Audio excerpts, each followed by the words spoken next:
about how, again, market forces influence universities, influence schools being us here. So when the market changed and so many more people could learn things online, I don't have to remember como esto said because I can look it up on Google if I need to Google Translate. So that changes what universities have to offer as their value proposition.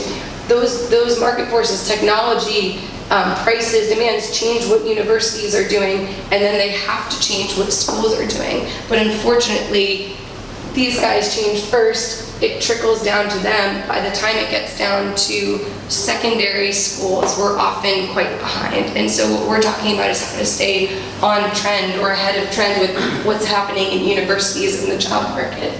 Because up until this point, schools had been measured on two things. First, did you graduate students from high school? What were your graduation rates? And then what were your college acceptance rates? And schools were bragging all over the place. We get 100% of our students into college, or whatever percent of our students into college.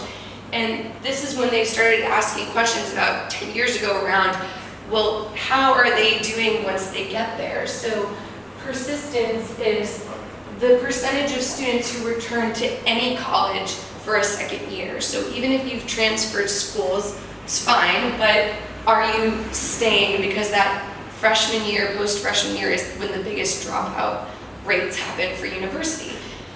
And they've started recently evaluating secondary school programs on how persistent are your students that you're sending off to college, and what do you do as a secondary institution not only to prepare them, but to follow up with them after they've left to see how your program has prepared them to be successful in college.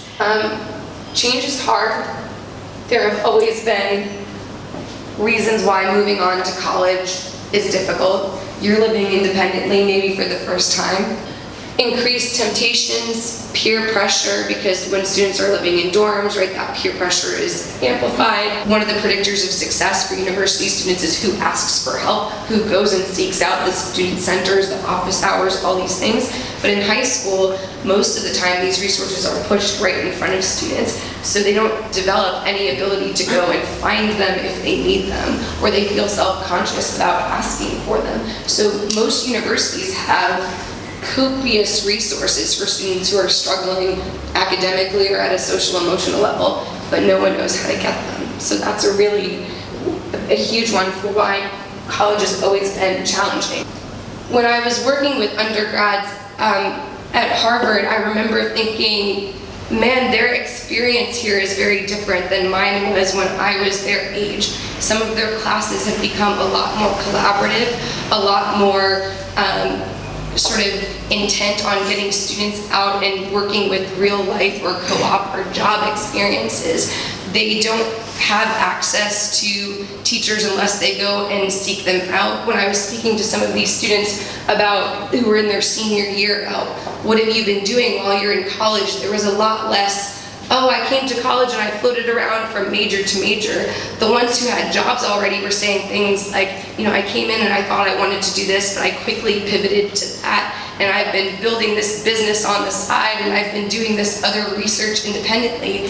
And I just, I realized for them to be competitive at university and to be competitive as job applicants, they had to jump into university and hit the ground running and have a pretty strong sense of self and understand that they were there for a purpose and that they needed to quickly try things and adapt and develop a sort of resume when they were leaving college to show that degree, and they had done something with that experience and that it was worth something. It wasn't just enough to say, I graduated from university with this diploma, now give me a job.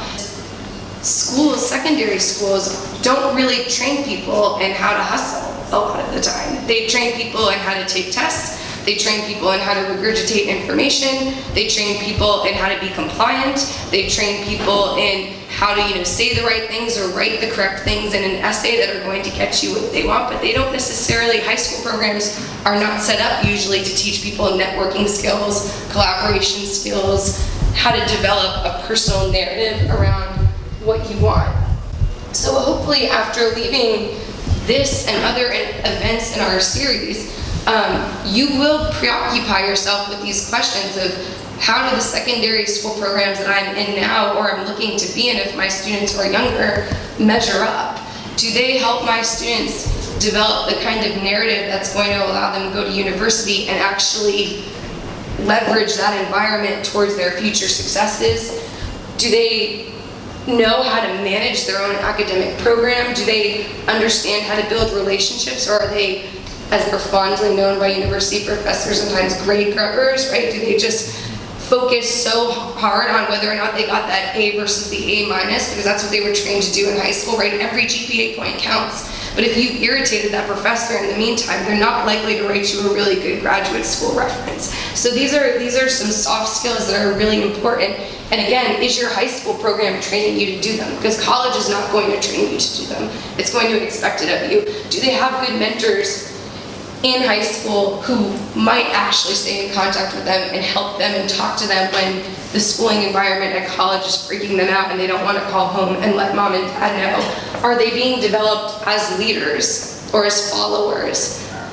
Are they given opportunities to do independent research and projects? But these are questions you have to ask of your secondary school program. Is it prepping my child to do what they need to do to be successful and to persist in college? And the kind of problem of practice, and there will be many questions that we, I think, address tonight, but one of the key ones for me is, how do secondary school programs, high school programs, check the traditional boxes that you need, the SAT, et cetera, to get you into university, but also build some of the skills that are going to be necessary to persist, because you can't do anything with getting into university if you don't graduate.